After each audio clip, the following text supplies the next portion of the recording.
were doing a prescribed burn, our goal was to burn 6 acres, but due to timing, we ended up burning about 4 acres in our visitor front prairie areas. We do this to help stimulate growth, to stimulate desirable plants. They help control some of the invasives and just setting them back a little. We also do it to burn through the thatch, and yeah, they're a great mechanism for controlling wild burns from lightning strikes and other things. And before this, we had 2 ways to really control our prairies. We had 2,4-D, which is a broadleaf herbicide, and then cutting and treating with Roundup, and then hand cutting, which 10 acres hand cutting on steep slopes, hauling it off. These are all very human intensive. Used to take what, 2 months? 3 months in the winter to hand cut everything, but you can't get that thatch layer when you hand cut. You still have this mound of grass. So this is why we worked with the city and said, hey, can we do prescribed burns? And they agreed that it would be beneficial too.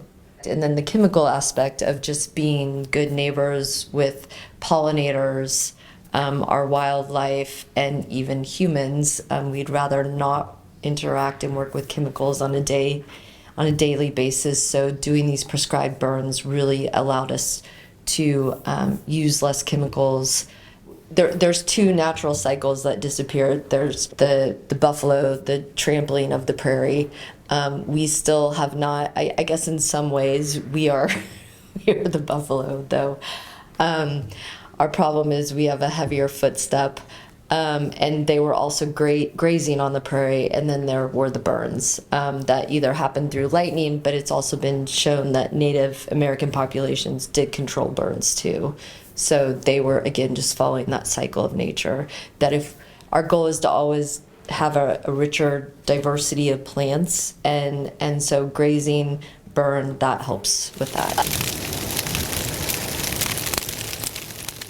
A lot of prairie plants, they need that fire mechanism. They need cold stratification or fire heat stratification to actually help eat away that outer coat to say, hey, it's time to germinate. Clues like that help plants know. So you get the fire, then hopefully we get the rains, and then it sends seeds. It sends the signal to the seeds, hey, it's go time. We have opportune conditions, and they germinate and grow. Seeds can lay dormant in the soil for 100 years.